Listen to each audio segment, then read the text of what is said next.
Imagine acordar, já sentindo o coração correr numa maratona invisível. O despertador toca às 6 e, antes mesmo de encostar o pé no chão, você puxa o celular. Em menos de 3 minutos, aparecem corpos esculturais, viagens paradisíacas, currículos meteóricos. A luz azul do visor invade o quarto, o teto parece baixar. As paredes ficam mais próximas e a mente grita: "Por que eu ainda estou aqui?" Esse aperto, disfarçado de pequena comparação matinal, é a ansiedade vestida de feed. Agora feche os olhos e pense no filósofo que passava a manhã inteira parado na praça de Atenas, perguntando o que é justiça, amor, coragem. Sócrates não tinha um relógio de pulso, mas já sabia que a pressa confunde o pensamento.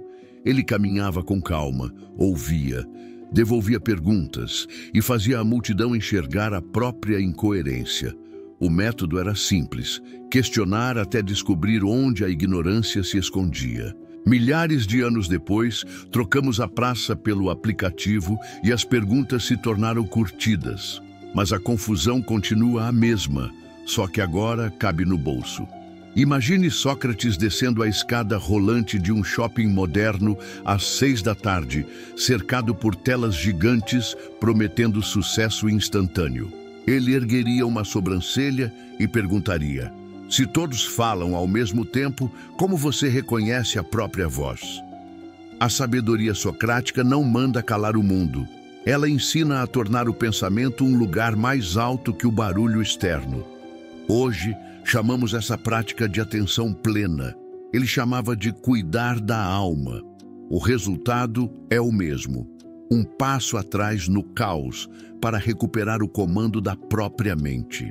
Neste vídeo, vamos fazer uma ponte direta entre a ágora e o feed, desmontando a ansiedade peça por peça com as perguntas que atravessaram séculos.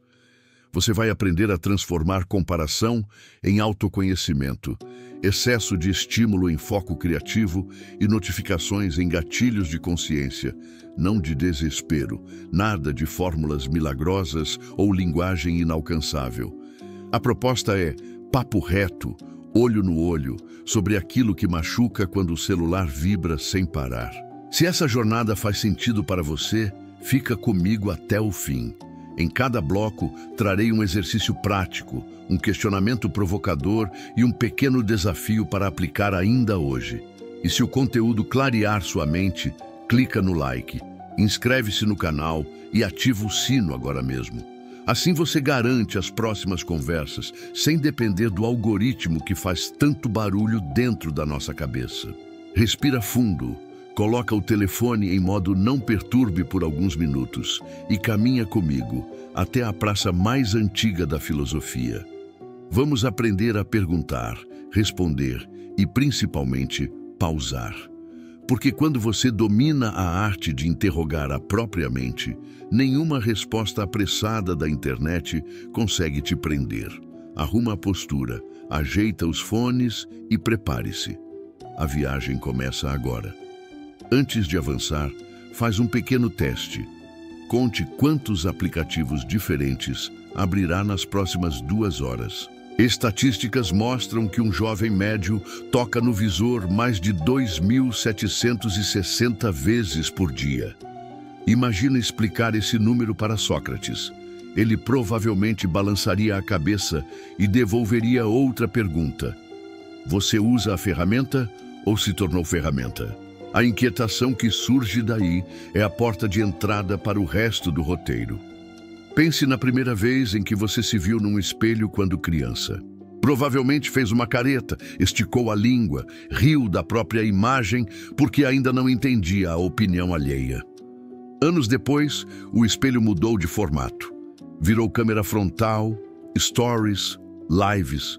Deixou de mostrar só o rosto e passou a exibir o padrão inteiro que você precisa alcançar para merecer atenção.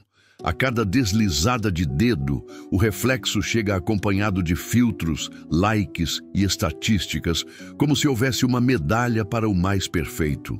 Esse espelho digital tem uma luz fria sem moldura, mas ele dita corte de cabelo, dieta e até humor do dia. Nossa primeira missão é desmontar a mentira desse reflexo para recuperar o olhar que você tinha quando se achava engraçado só por ser você. Pergunta socrática: o que é suficiente para quem nunca se sentiu inteiro?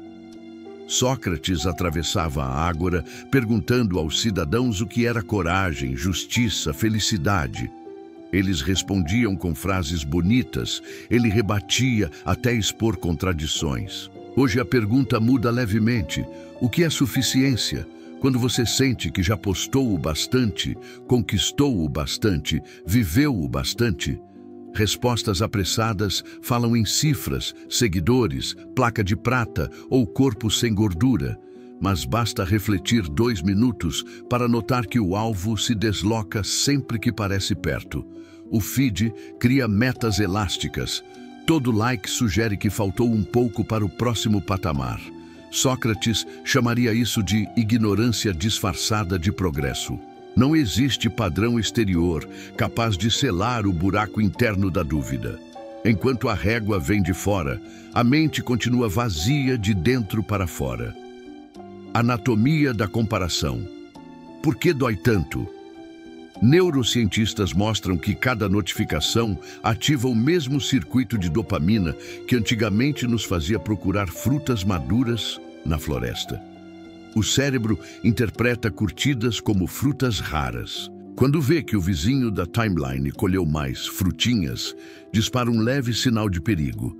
Talvez não haja recursos suficientes para todos.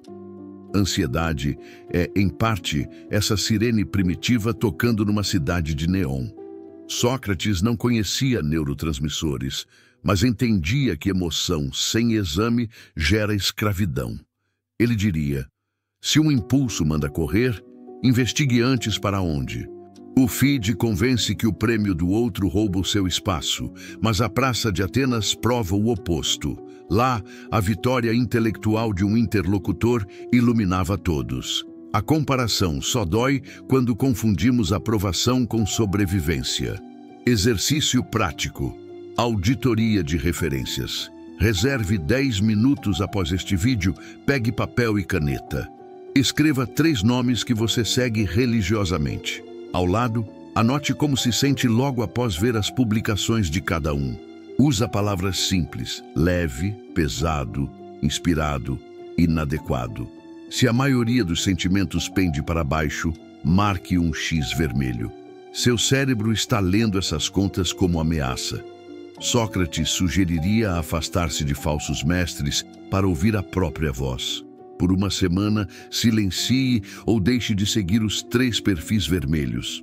No espaço vazio, escolha 3 referências novas que provoquem curiosidade, não inveja. Fotógrafos de rua, gente que ensina a tocar um instrumento, canais de filosofia. Volte depois de 7 dias e compare o humor. Pequenos ajustes no cardápio mental geram mudanças drásticas na química da ansiedade. Desafio do dia: um post sem máscara. A experiência seguinte precisa de coragem socrática. Publique algo que represente quem você é sem filtro de correção.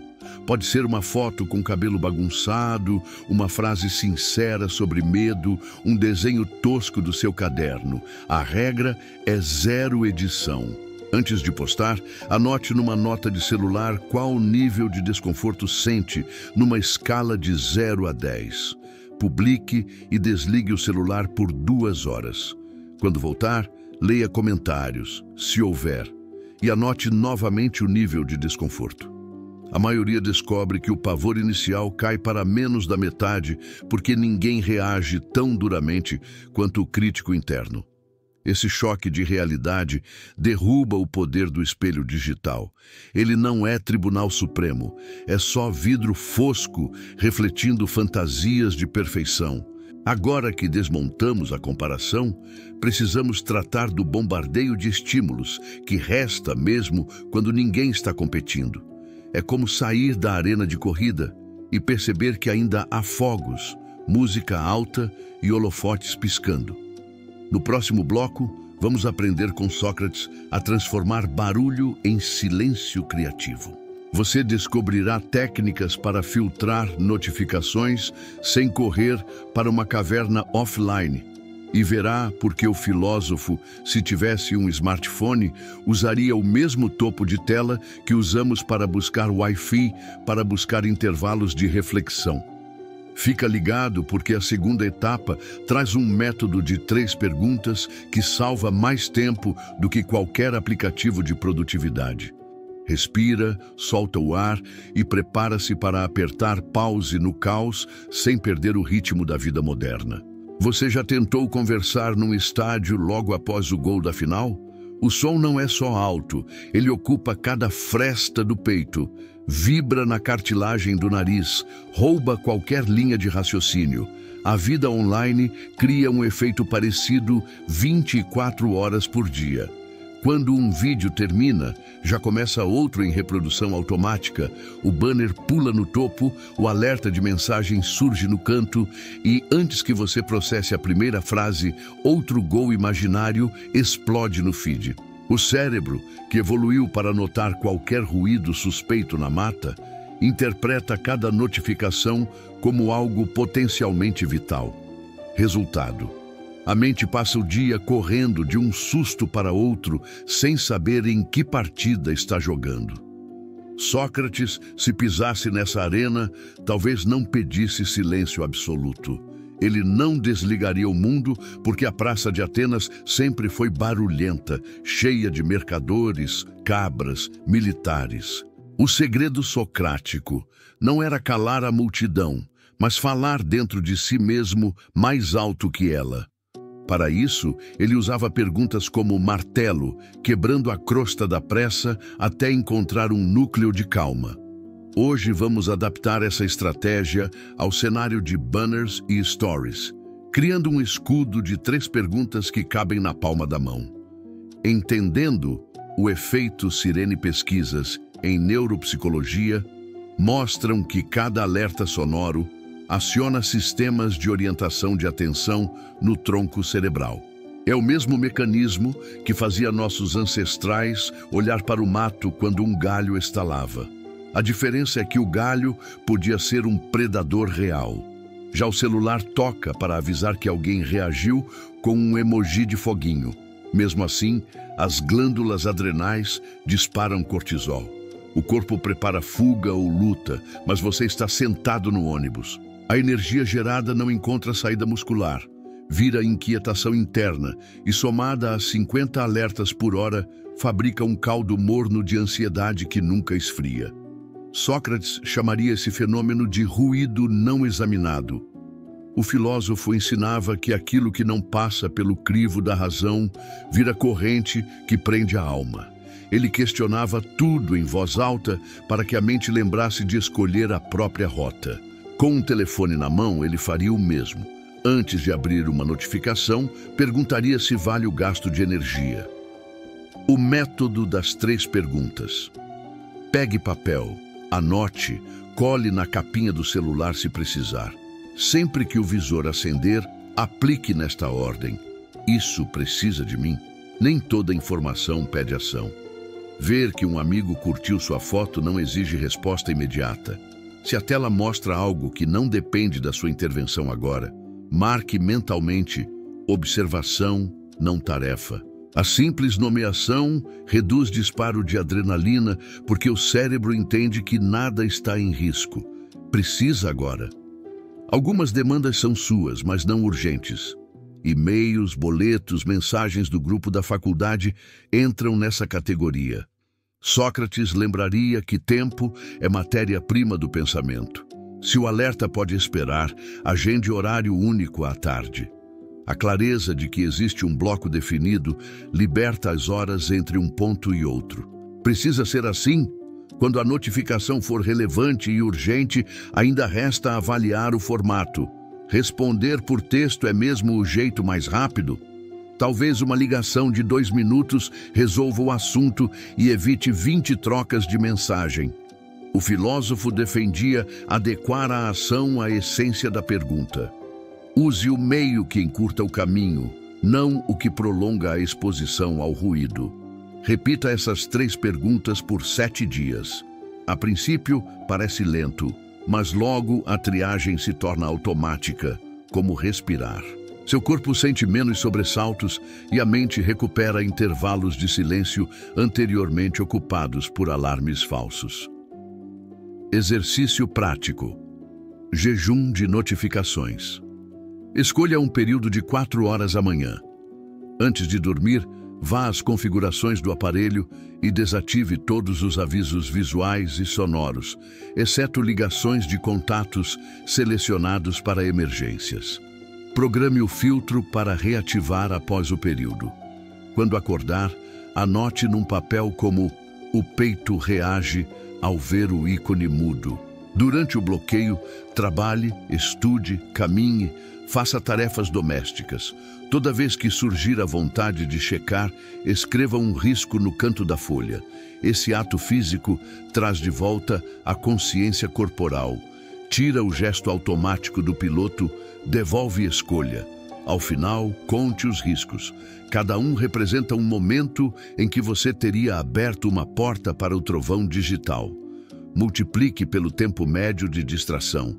Estudos falam em 2 minutos para retomar foco. Você verá horas inteiras recuperadas no calendário. Nada como dados próprios para convencer o cérebro cético de que o silêncio rende. História de campo: João e o fone quebrado.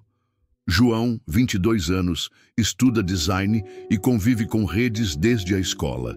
Ele reclamava de cansaço mental, dores de cabeça e sensação de estar sempre atrasado. Aplicou o jejum de notificações por curiosidade. No segundo dia, caminhou até a padaria sem podcast, pois o fone quebrou. No meio do trajeto, percebeu que conseguia ouvir seus próprios passos e reparar na fachada de casas que nunca notara. Chegou com uma ideia de projeto baseada em azulejos antigos vistos ali. A nota da disciplina subiu, mas o mais importante aconteceu dentro. João relatou menor taquicardia e mais disposição para exercícios físicos uma semana depois. A história mostra que o fogo de artifício do feed rouba não só a atenção, mas criatividade, porque a mente precisa de silêncio para associar ideias. Sócrates diria que pensamento sem pausa vira eco de opiniões alheias.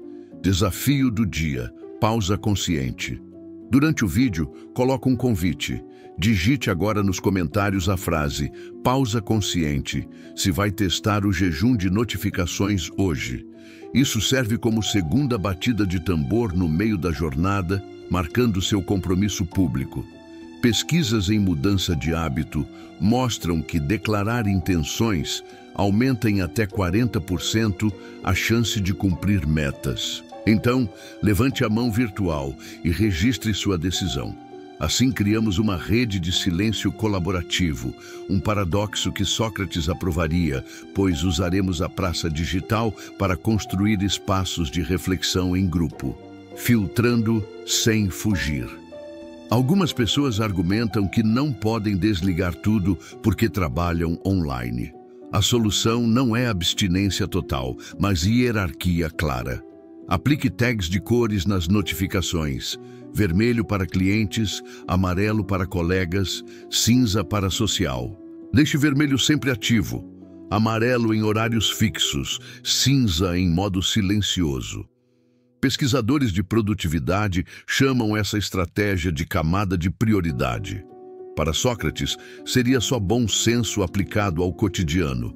Ele não abandonava a praça quando surgia um assunto urgente, apenas conduzia o diálogo a um ponto útil e encerrava. Você pode fazer igual, finalizando cada sessão digital com um gesto simbólico, como bloquear a tela e colocar o aparelho longe do corpo, sinalizando ao cérebro que o ciclo fechou. Reduzimos o barulho externo, mas resta enfrentar o ruído interno. Mesmo num quarto calmo, a mente continua repetindo listas de tarefas, cobranças, cenas irreais de comparação futura. No próximo bloco, vamos abrir a oficina de diálogo interno socrático para transformar esse coro de vozes em aliado. Você vai aprender a escrever perguntas que desmontam pensamentos catastrofistas em menos de 2 minutos e a criar rituais diários de revisão mental que funcionam como faxina de fim de expediente para o cérebro. Quando o barulho de fora se acalma, outro som costuma subir pelas paredes internas, um coro de vozes que fala sobre prazos, expectativas, lembranças desconfortáveis. Parece que assim que o telefone fica em silêncio, uma assembleia secreta se reúne dentro do crânio para preencher o espaço vazio. Ao crítico impaciente listando erros, o pregador do medo avisando que tudo vai dar errado, e o comentarista de arquibancada que opina sobre cada gesto do dia. Em Atenas, Sócrates chamava essa multidão invisível de daimon. Não um demônio no sentido religioso, mas uma força que sussurra caminhos. Ele acreditava que, em vez de expulsar essa presença, era melhor dialogar com ela até distinguir conselhos úteis de alarmes falsos. A primeira chave é perceber que pensamento não é ordem imperativa, é texto em rascunho. Quem lê um livro riscado a lápis sabe onde pode apagar, acrescentar, refazer. Aplicar essa ideia à mente significa trocar o susto por curiosidade. Quando surgir um cenário catastrofista, você vai falhar na apresentação. Pergunte sem drama: de onde veio essa frase? Qual evidência lhe dá força? A pergunta, colocada com a calma de quem estuda um inseto raro, quebra a ilusão de que toda imaginação negativa é profecia. Sócrates fazia isso em praça pública, ouvia a definição de virtude, desmontava peça por peça, devolvia ao interlocutor aquilo que de tão examinado já não assustava. Para tornar o processo tangível, experimente a técnica do diálogo escrito. Pegue um caderno e crie 2 colunas. Na esquerda, registre a fala automática da mente, sem censura, como ela surge. Na direita, responda com perguntas curtas e objetivas, como se fosse um repórter tentando checar fatos. Ninguém vai achar seu trabalho bom. Recebe do outro lado: quem é esse ninguém? Houve ao menos uma pessoa que elogiou minha prática? Ao visualizar o embate no papel, você enxerga que muitos temores são generalizações soltas, como manchetes sem fonte. Transformar o invisível em tinta enfraquece monstros, pois revela a falta de fundação sob a máscara assustadora. Num segundo momento, introduza pequenos intervalos de respiração consciente entre uma réplica e outra. Inspire contando até 4, segure por 2, solte em 6. Essa assimetria, soltar mais do que puxar, aciona o sistema parasimpático responsável por relaxar o corpo. Enquanto o coração retoma ritmo normal, a conversa interna perde o tom de emergência. Com o corpo mais tranquilo, as perguntas ganham profundidade. Você percebe que a voz alarmista quase nunca traz dados, apenas repete roteiros antigos. Pergunte a si mesmo: quando foi a última vez que esse medo se concretizou? Na maioria das vezes, a resposta será nunca, ou bem menos grave do que parecia. É aí que o diálogo vira aprendizado em vez de tortura. Para ilustrar, pense em Ana, estudante de jornalismo que vivia em alerta máximo. Ela acordava revisando mentalmente tudo que podia dar errado, do ônibus atrasar a manchete do seminário, não impressionar o professor. Depois de um semestre exaustivo, decidiu testar o caderno socrático. Nas primeiras noites, a página esquerda encheu-se de frases pesadas, quase todas previsões de vergonha pública. Na coluna direita, Ana se obrigou a contra-argumentar, mesmo sem acreditar muito. Em 4 semanas, notou que o volume de sentenças negativas diminuiu. O espaço vazio entre linhas começou a ser ocupado por possibilidades neutras, às vezes otimistas. Não porque a vida ficou perfeita, mas porque o processo de perguntar retirou o brilho hipnótico das narrativas dramáticas. Outro recurso poderoso é o ritual de revisão noturna. 15 minutos antes de dormir, anote 3 momentos em que a mente disparou alarmes durante o dia. Ao lado, registre como você reagiu e qual foi o resultado real. Se a mente previu fiasco na reunião, mas a conversa ocorreu sem problemas, marque isso como falso positivo. Ao repetir o exercício por 30 dias, você cria um inventário pessoal de previsões frustradas. O cérebro aprende por repetição. Ao perceber que muitos alertas não se confirmam, ele reduz o gasto de energia com avisos inúteis. É como treinar um cão ansioso a diferenciar o carteiro de um invasor real. Não há milagre nem botão de desligar pensamentos. Existe sim a prática de interrogá-los até que se revelem frágeis ou úteis. Os úteis ganham espaço na agenda, viram ação, estudo, conversa franca com alguém. Os frágeis se dissolvem na luz da atenção, como névoa que some depois que o sol rasga o horizonte. Sócrates diria que cuidar da alma é um trabalho de artesão. Lixar arestas, examinar rachaduras, aplicar verniz onde a madeira pode durar mais. A mente humana, com suas vozes, merece o mesmo trato paciente. Se resolver experimentar o diálogo escrito, compartilhe nos comentários a sensação de ver as frases impostoras expostas à luz. Sua experiência pode estimular quem ainda acha impossível conversar consigo sem cair num turbilhão de culpa. E se já pratica outra forma de reflexão, meditação, terapia, caminhada longa sem fones, descreva também. Quanto mais relatos, maior a biblioteca coletiva de caminhos para apaziguar o ruído interior. Afinal, ninguém precisa enfrentar sozinho o coro invisível que acompanha as 24 horas do dia. Há uma hora em que o celular finalmente repousa sobre a mesa, o quarto fica em silêncio e você sente o peso exato do próprio corpo na cadeira. É nesse instante que a pergunta que Sócrates lançaria ecoa sem aviso. O que você faz quando ninguém está olhando? A resposta sincera, muitas vezes, é abro outra aba, procuro outro estímulo. Aprendemos a girar sem parar, porque a quietude parece falta de produção, mas o pensamento só cresce onde existe terreno fértil de pausa. Construir uma rotina filosófica não significa vestir toga branca, nem abandonar tecnologia. Significa agendar encontros diários consigo mesmo para manter a mente afiada, o coração limpo e a ansiedade sob controle. Imagine sua agenda como um templo grego repleto de colunas. Cada compromisso é uma coluna que sustenta o teto do dia. Se todas são feitas de obrigações externas, trabalho, aulas, demandas de amigos, o templo fica frágil. Basta uma ventania para desabar. Precisamos de colunas internas, erguidas por hábitos, que protegem a casa mental do clima imprevisível das redes.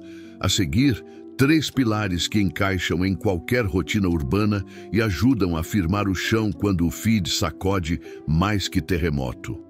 Pilar da manhã, pergunta matinal única. Assim que acordar, antes de tocar em qualquer tela, sente-se na beira da cama e formule uma pergunta que oriente o dia. Não precisa ser profunda ao ponto de virar epígrafe de livro. Basta ser honesta. Exemplos. Qual intenção real move meu estudo hoje? Ou o que posso oferecer que não dependa de aprovação imediata? Escreva em poucas palavras num post-it e cole onde seus olhos baterão primeiro: espelho do banheiro, tampa do notebook, capa do caderno. Voltar a essa frase toda vez que a mente tentar se comparar com o mundo é como segurar o leme durante tempestade. Mantém o barco alinhado à rota escolhida e afasta distrações que desviam seu caminho 5 graus por vez, até, sem perceber, você remar em direção oposta ao sonho. Pesquisa da Universidade de Duke mostra que quem estabelece intenção por escrito logo cedo tende a manter foco 35% maior nas primeiras 4 horas do dia, porque ativa o circuito pré-frontal de planejamento consciente. Com um post-it e 30 segundos, você coloca a neurociência a seu favor. Pilar do meio-dia. Almoço em Atenas. No horário de refeição, Resista à tentação de comer diante da tela iluminada. Pense em Sócrates sentado à mesa de madeira simples, rodeado de aprendizes, mastigando lentamente enquanto discutia senso de justiça. Claro que não temos discípulos, nem figos frescos todas as tardes, mas podemos encarnar o espírito de presença. Reserve 10 minutos de atenção plena ao sabor, à temperatura do alimento e à sensação de saciedade. Durante esses minutos, deixe o celular longe do alcance físico. Estudos de Harvard apontam que comer em estado de foco reduzem até 25% a produção de cortisol pós-prandial, o hormônio da ansiedade, resultando em energia mais estável no turno seguinte. Esse pequeno oásis no meio da correria ensina o corpo a diferenciar pressa real de urgência fabricada. Além disso, o hiato abre espaço para micro-reflexões. Amanhã respeitou minha pergunta matinal? Se a resposta for não, você tem metade do dia para reajustar sem culpa. Pilar da noite. Inventário de gratidão crítica. Antes de dormir, apague a luz, sente-se com as costas apoiadas e liste 3 acontecimentos que trouxeram aprendizado sincero, não importa se foram agradáveis ou desconfortáveis. Pode ser: meu chefe criticou meu relatório, aprendi a ser mais claro, ou um amigo elogiou minha paciência. A chave está no adjetivo crítica. Não é gratidão melosa que empurra problemas para baixo do tapete, mas reconhecimento lúcido de como cada evento lapidou o caráter. Escrever à mão fortalece a memória declarativa. Quando o lápis rasga o papel, o hipocampo registra com mais nitidez. Em 4 semanas, seu cérebro passa a identificar oportunidades de crescimento no exato momento em que surgem, como se instalasse um detector de valor oculto nos percalços diários. A ansiedade, que se alimenta de incerteza, perde terreno porque você cria um repertório de evidências de competência a partir dos próprios passos. Ritual de transição, porta-limite. Muita gente segue bons hábitos, mas deixa o dia escorrer nos intervalos entre eles. Para evitar o vácuo que puxa de volta para notificações, inclua um gesto simbólico sempre que mudar de atividade. Fechar a porta, lavar as mãos, tocar uma nota curta no instrumento, trocar a iluminação do ambiente. Esse marcador sensorial avisa ao sistema nervoso que o ciclo anterior acabou e impede o loop infinito de ruminações. É a versão doméstica da ampulheta que filósofos antigos viravam para marcar tempo de discurso. Pesquisas em psicologia comportamental mostram que o cérebro adora marcos visuais ou tácteis para encerrar contextos. Sem eles, mantém abas internas abertas, gerando cansaço mental, mesmo em tarefas simples. Caminho de gradualidade. Seria irreal exigir que alguém transforme a agenda inteira da noite para o dia. Sócrates dizia que ninguém possui a verdade completa. Partimos de onde estamos e caminhamos em direção a algo melhor. Por isso, escolha apenas um pilar para começar. Talhar a pergunta matinal pode ser fácil para quem madruga, enquanto o inventário noturno atende quem sente vazio antes de deitar. Construa sobre vitórias pequenas. A mente percebe progresso, libera dopamina saudável e cria ciclo virtuoso. Quando o primeiro pilar virar parte do chão, acrescente o segundo. Rotina filosófica é maratona a passos curtos, não sprint motivacional.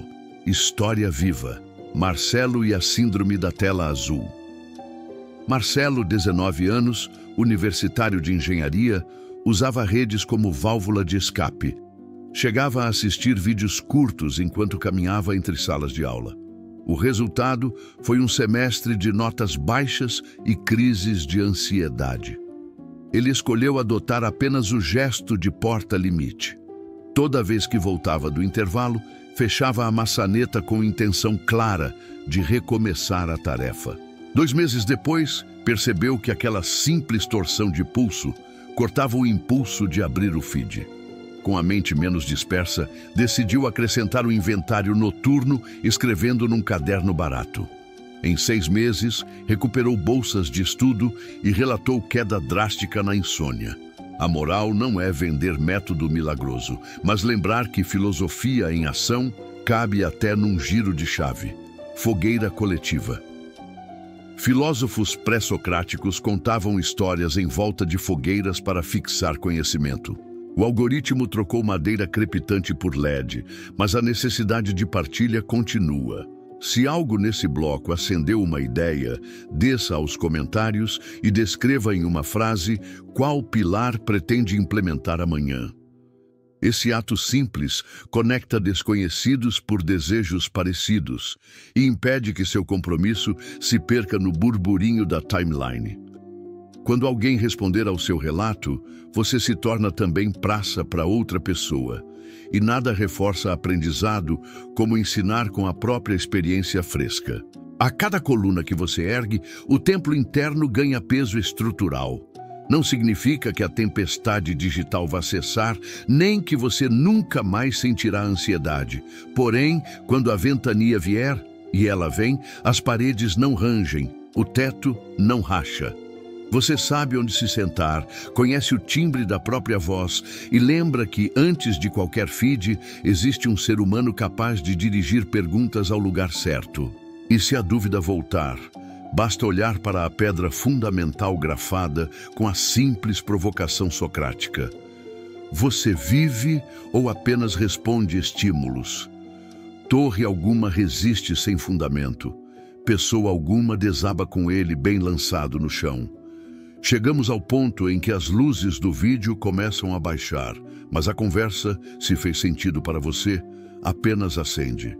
Talvez uma parte da mente ainda peça atalhos mágicos, algo que mute a ansiedade como quem troca de filtro.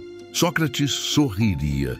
Ele sabia que o trabalho mais profundo é sempre artesanal.